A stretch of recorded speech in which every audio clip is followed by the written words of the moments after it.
Hello, YouTube land.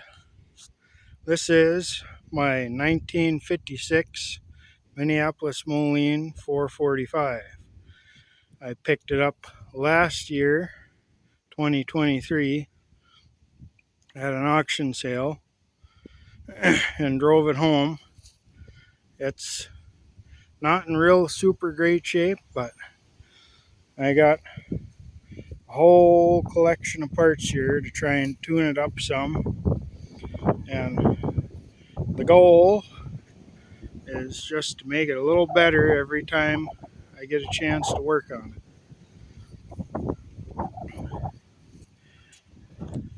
This is got the 206 motor in it. It seems to run real decent.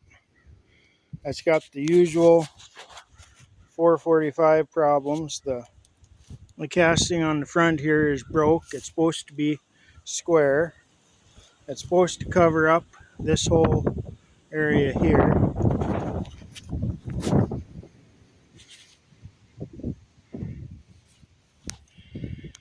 Somebody's repaired and replaced the stabilizer arms there. Leaks a fair bit of oil. It's got an alternator conversion on it.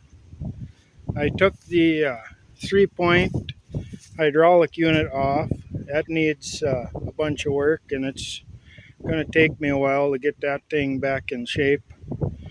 It's a little worse than I thought when I got into it. There's some pitting and stuff.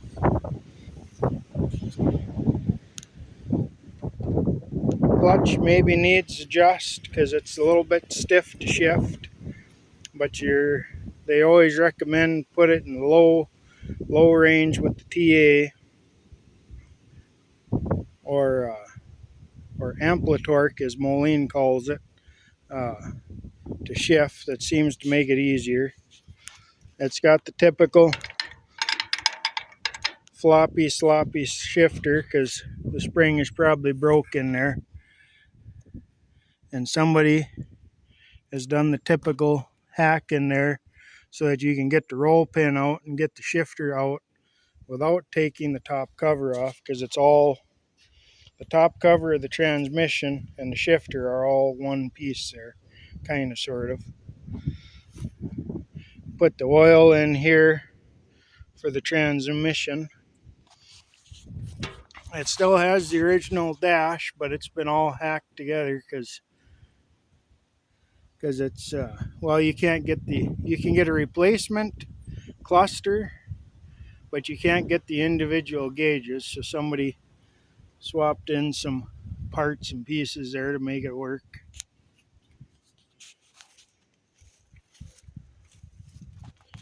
You know, she's got lots of things to work on.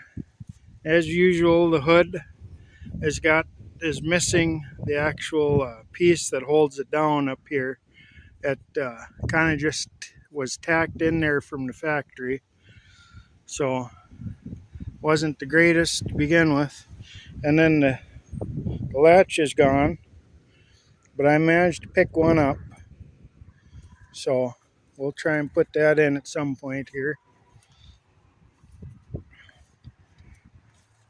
There's supposed to be a rubber piece that goes from here up to here in the top of the hood is the air intake.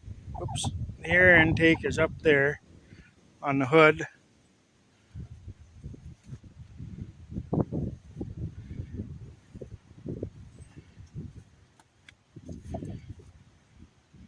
And the original battery box was all rusted out and nasty, so I got that out of there. Somebody before me had mounted a battery box about right here on the side panel and drill holes right through the emblems and everything. So I got rid of that. I'm going to try and put it back to original. It was a real nice gauge cluster when these were new, because they had water, oil, amp, fuel level, and tach and speedometer all in one cluster there. So I'll have to see about getting one of those at one time, at some time. Gas goes in here. I'm not sure what this is exactly. I can't seem to get it apart. I believe this may be a factory update, because originally when you put the plastic piece in here to put the friction on the throttle lever, because it just flops like that. I believe you were supposed to adjust it with this screw. Well, that was a problem, because if you don't adjust it often enough, well, then they go stuck. Well, then you can't. You got to drill it out, or I don't know what. It looks like somebody put a tack well here to help hold this together, but now it's all rusted stuck. So I don't know exactly what I'm going to have to do, but I might have to cut it all apart. And the steering is kind of sloppy in it. I think the steering box is going to have to be rebuilt, among other things. That's kind of sort of typical with Molines. They run the steering shaft along the side here, so there's U-joint back in there and U-joint here, so they can get some slop in them, and you see that's all sloppy there, so I'm sure there's a bushing or a bearing out in there.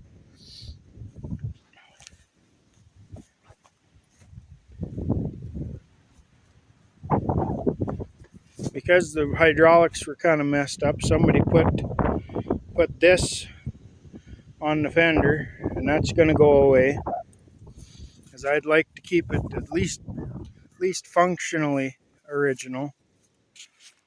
Got one original light back here. Got the original tail light, that's still there, but it's not in great shape like lots of things on here. When they plumbed in that valve, they went right here, which is for the power steering on here, and then this hose here went directly back into the fill cover.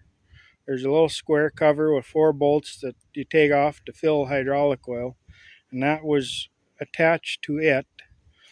So it was completely bypassing any filtering, so the hydraulic system got all full of garbage. But it's had a slight modification on the hitch there. It's not supposed to be that wide. It didn't come with any 3-point hitch arms, but I'm working on getting what I need. I got some of what I need to make it right again. The PTO lever here has still got a decent snap to it, but the PTO turns all the time, and there's 2 reasons for that.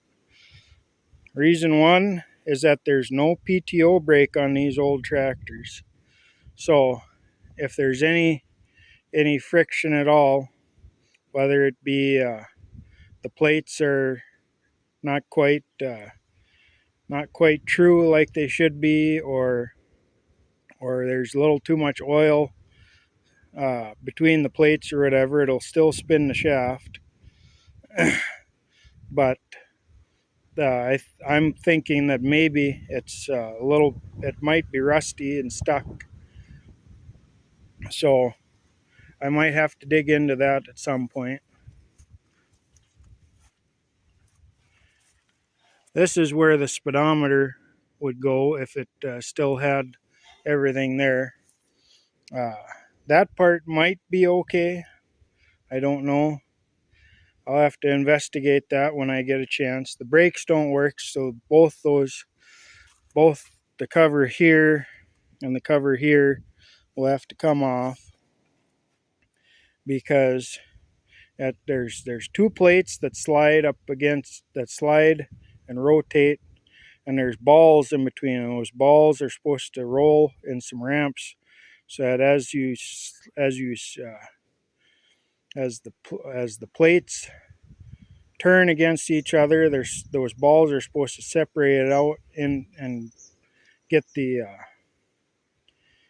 the discs to grab onto the stationary plates. Well, that's not happening, so it's possible the balls are either stuck or have flat spots in them, so they're not rolling like they should. But I don't know. All in all, it might be a bit of a wreck, but it's my wreck. It's paid for, and I don't mind having to fix too much, anyways. This is the Amplitorque, as Moline calls it. It's got some snap. It probably needs adjust. It don't snap quite as hard as it maybe should. This is the port to try and adjust it with. Most of these left the factory originally with nothing there, and then there was a dealer update that you had to make a hole there so that you could adjust it, because they were.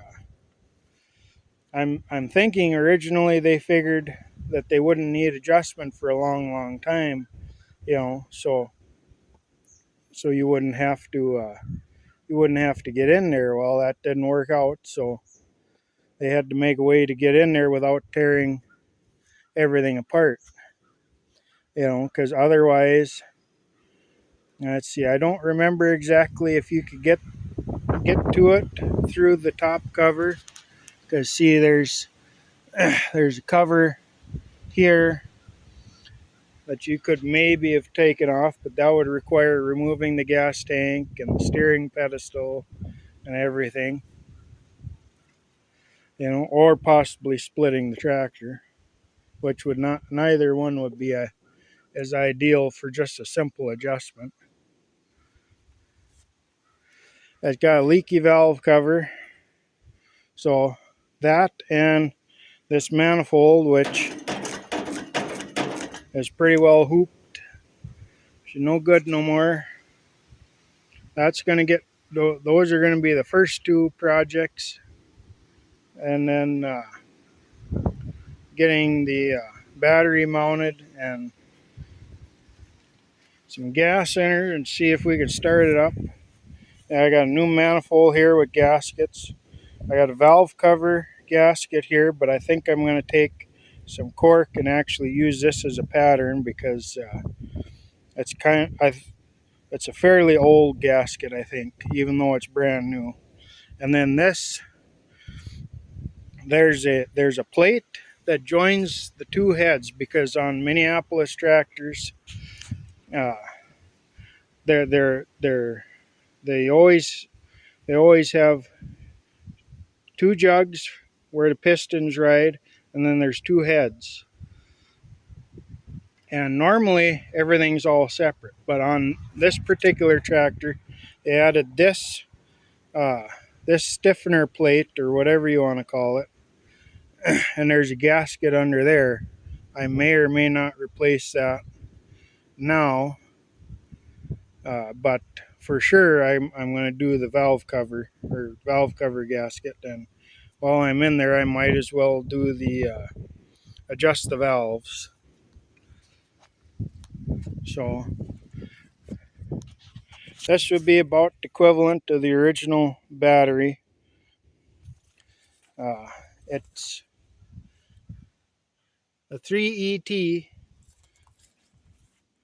and 550 cold cranking amps. So that should be more than plenty. Most of these tractors were originally 12 volt to start with, and because this one's got an alternator, it's for sure 12 volt negative ground anyways. So that'll be one of the things to tackle, especially today. I got a brand new battery cable I made to make sure I got the right length. I got a new to me battery box here and a new to me battery cover. This I bought this at an auction sale, and it's actually for a G1000, but it's more or less the same as what would have been on here anyways. And then I got reproduction, operators, parts catalog, and service, so should have all the good information. I needed a new new sediment bowl because the shutoff on the old one was broke off, so you couldn't shut the gas off. And then I don't think it was flowing as much gas as it should, because it would run good for a while, but then as soon as you made much of any demand on it, then she'd start to spit and sputter and run out of fuel. So that should fix that. I got a freshly rebuilt carburetor here that I worked on this last winter. This piece right here that holds the choke cable, you can't buy this by itself or in any kit that I've seen. So I had to buy a separate Marvel Schebler, however you pronounce that, carburetor to get this piece. Otherwise, you can get good kits that come with the choke shaft and choke and throttle shaft and everything. And I picked up a new badge at the same auction sale where I got that cover. And these are the brackets that hold the lights on the front of the tractor. And they go about like that. And then the lights actually slide in and out for adjustment and whatever else you need. New choke cable. I got a new to me emblem for the front. It goes right there. You know, it'll kind of match the rest of the tractor anyways. So that's not so bad. A lot of them seem to go missing because there's only these two studs that attach it, so it don't take a lot to break it, and then it falls off and gets lost or whatever. This is a new park lock. Judging by the color, I think it either came off of a 4-star or a Jetstar, because they are functionally the same tractor.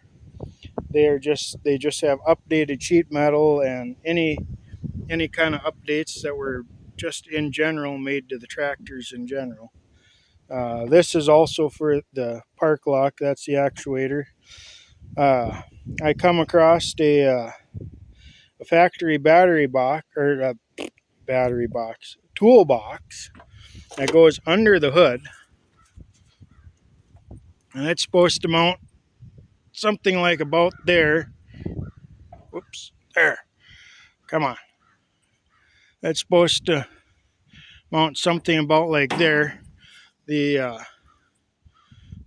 back brace there is out because I got the other side panel off.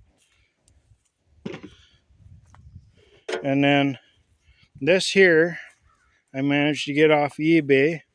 And that goes right there. And then it allows the air cleaner to suck from the hood there. So I've got a fair bit of goodies. I got a few more goodies at home.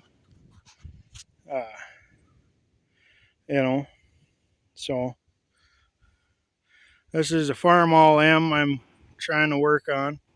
It was a running tractor, and then I had to leave it sit for a while, and it sat too long, partly because the exhaust manifold, where the part that the muffler goes on to, screws into the manifold, and the threads were all shot in it, so it was allowing a little bit of water to get in there, so it went stuck. So now I've got that all tore apart.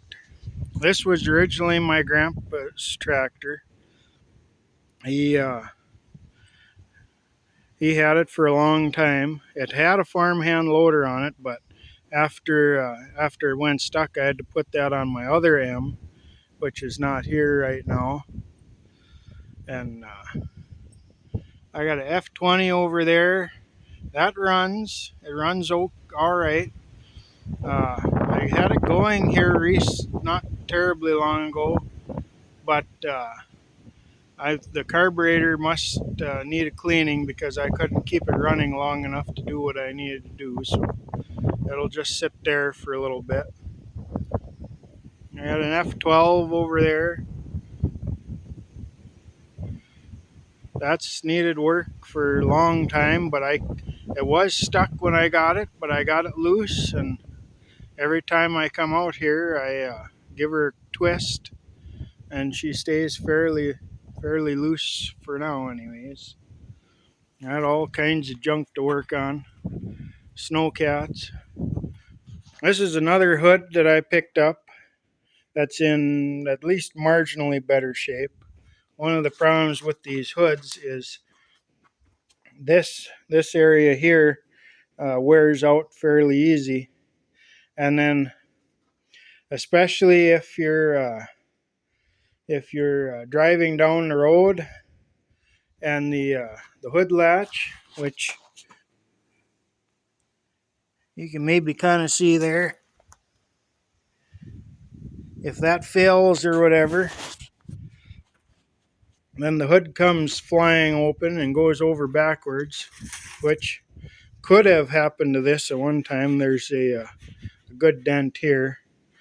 There's a good rule of thumb if you got a Moline on a trailer is to strap the hood down because they come open a little too easy. So yeah, all kinds of things to work on. But well, that's the 445. I'll bring you back when I got a little more progress. Thank you. Bye.